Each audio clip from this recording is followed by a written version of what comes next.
Tu disposes d'une carte à contrôle de solde et tu ne sais si tu vas pouvoir payer dans une boutique ou un commerce, car tu as déjà vécu le refus de paiement à la boutique et au commerce, sans savoir pourquoi ce refus. Il faut savoir qu'il existe plusieurs situations qu'il peut t'arriver si tu ne peux payer au commerce ou en boutique avec ta carte à contrôle de solde, et je vais te remettre ici les conséquences qu'il peut t'arriver et comment les éviter.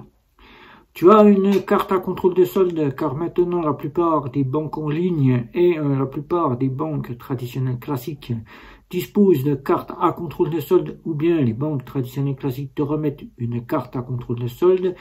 Tu es arrivé au supermarché, tu as voulu faire tes courses et là tu t'es aperçu que tu ne pouvais pas payer car ton paiement était refusé. La première partie qu'il faut vérifier, c'est la date de fin de validité de ta carte bancaire. Si tu es en date de fin de validité, que tu n'as pas reçu la nouvelle carte, la banque peut t'accorder quelques jours de plus pour pouvoir payer ta carte bancaire. Mais généralement, les dates de fin coupent la carte bancaire et tu ne peux plus payer avec celle-ci. Donc vérifie bien la date de fin de validité de ta carte bancaire. Tu es peut-être à contrôle de solde et tu n'as pas vérifié que tu avais le solde nécessaire pour pouvoir payer tes achats au commerce, ou bien tu as dépassé le solde qu'il pouvait avoir sur ton compte en banque. Alors vérifie bien quand tu es au magasin que tu n'aies pas dépassé le solde prévu sur ton compte en banque, ou que tu aies bien le solde nécessaire pour pouvoir honorer le paiement. Ça, c'est très important car les cartes à contrôle de solde, je rappelle, elles contrôlent si tu as le solde tout de suite au paiement, au terminal de paiement, car elles se connectent tout de suite à ton compte, et elles débitent si tu as de l'argent, tu payes, si tu n'as pas d'argent, elles te refusent, même si tu as un solde bas, elles refusent ton paiement. Donc là, afin d'éviter cela, vérifie bien, soit avant de partir de chez toi, que tu aies bien les fonds nécessaires, ou bien si tu en as fait ton compte principal, qu'il te reste bien les fonds pour pouvoir payer dans le commerce. Et quand tu es dans le commerce, si tu as dépassé la somme, vérifie bien que tu as la somme en plus pour pouvoir payer. Si c'est sur un autre compte, de faire un virement instantané, bien évidemment, ou bien d'aller retirer de l'argent liquide de ton compte secondaire, si tu disposes d'un compte secondaire. La troisième partie, c'est peut-être le temps pour toi de te mettre à l'idée qu'il existe des sites de banque qui sont là spécialement, non pas que pour vérifier le solde de ton compte, une application qui est là non pas non plus uniquement pour le solde de ton compte et savoir ce qu'il te reste sur ton compte, mais aussi pour t'apporter toutes les parties de mise à jour ou bien de renseignements au sein de la banque qu'il faudra que tu consulte, ainsi que les réseaux sociaux, pages officielles. Oui, surtout les pages officielles, car il existe différentes pages auxquelles souvent ce sont des fraudeurs qui créent des pages copies et qui se font passer pour la banque. Alors vérifie bien qu'il existe une coche, vérifie bien au sein de ton application ou au site internet de ta banque que celle-ci ne dispose pas de panne, soit fonctionnelle, ou bien qu'il n'y ait pas une maintenance auprès de ta banque et qui peuvent jouer sur la carte bancaire et faire en sorte que le paiement que tu vas effectuer ne puisse être effectué et soit refusé. Alors vérifie bien avant de partir de chez toi ton compte en banque, les réseaux sociaux, pages officielles de ta banque, et vérifie bien aussi au niveau du site internet de ta banque qu'il n'y ait pas une maintenance, une panne ou bien une panne de chez Mastercard. Car souvent, la banque peut prévenir qu'il peut s'agir d'une panne, que ce soit Mastercard ou que ce soit une maintenance ou une panne au sein de la banque. Alors vérifie bien cela avant de partir. Tu pourras payer sans aucun souci, tout en sachant que tu n'as aucun souci au niveau de cela. Alors vérifie bien avant de partir de chez toi. Comme ça, s'il y a un souci, reste connecté, ne joue pas la personne qui fait « je paye et je m'occuperai plus tard », reste connecté, sois bien là de temps à autre sur ton mobile, réseaux sociaux ou bien site internet de ta banque, car dans la journée, il peut s'avérer qu'il peut y avoir des soucis. Donc vérifie bien que des fois, la banque n'ait pas envoyé un petit email ou n'ait pas envoyé un petit message ou bien n'ait pas envoyé au sein de ton application quelque chose qui fasse pour que tu sois prévenu des pannes qui aient pu survenir. Car tu n'es jamais à l'abri d'une panne ou de Mastercard qui soit en panne. Voilà, donc vérifie bien cela. Alors, la première des choses, comme je t'ai cité ici, de bien vérifier la date de fin de validité. Ça, c'est très important. Il faut toujours savoir si sa carte est à jour. Voilà.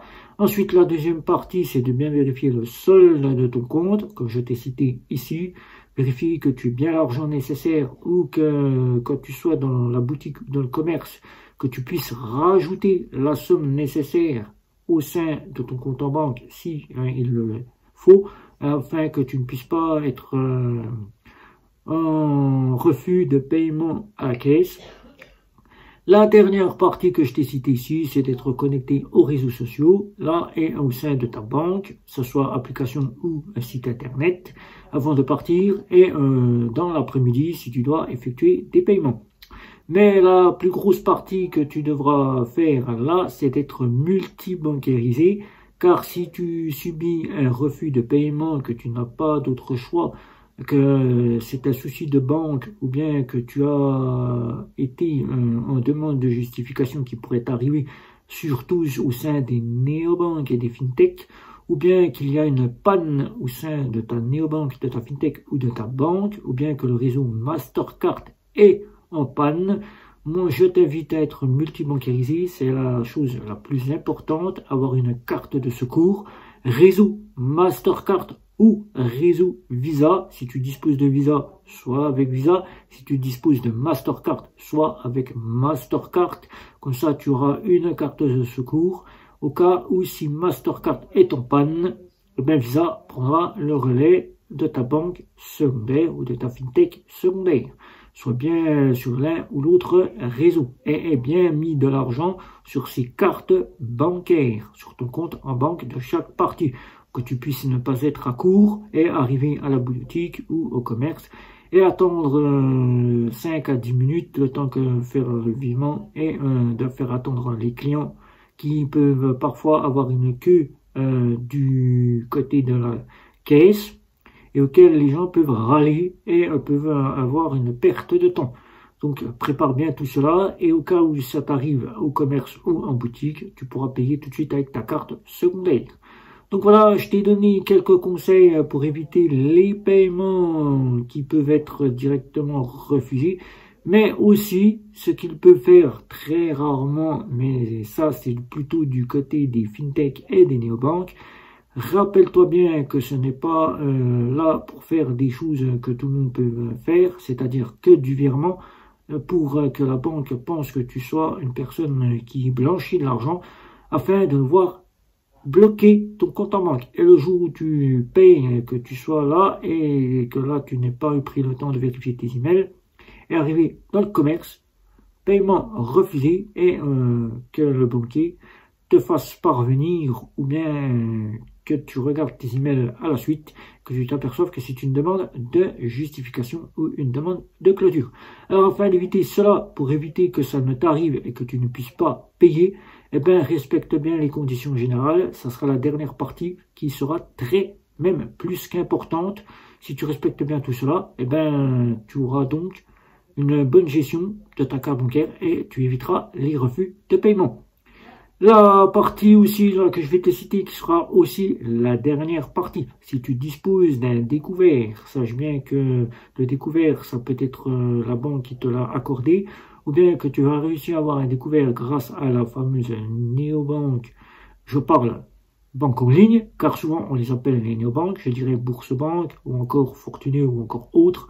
Les banques en ligne, que tu as réussi à avoir un découvert, regarde bien que tu n'aies pas utilisé le découvert, car là, ton paiement peut être refusé, tu ne pourras rien faire, car là, si tu n'es pas en possibilité d'augmenter le fameux découvert, le cas de chez Bourse Banque, eh bien, tu ne pourras pas payer et ton paiement sera donc refusé. Alors, regarde bien que tu n'aies pas atteint le plafond de ton découvert. Si tu as la possibilité de le mettre en augmentation, tu augmentes et tu payes. Si ce n'est pas possible, eh bien là, ne cherche pas, ton paiement est refusé, tu pars de la caisse sans tes achats. Voilà, alors vérifie bien avant de partir tout cela. Donc si tu as bien compris tout ce que je t'ai dit dans cette vidéo, tu éviteras enfin le refus de tes paiements au commerce ou en boutique et tu paieras sans avoir aucun refus. Voilà, donc si tu as des questions, n'hésite pas, un petit abonnement, un petit like, les réseaux sociaux, surtout la petite cloche pour être averti des prochaines vidéos. Je te dis bye bye, à la prochaine vidéo, ciao ciao ciao.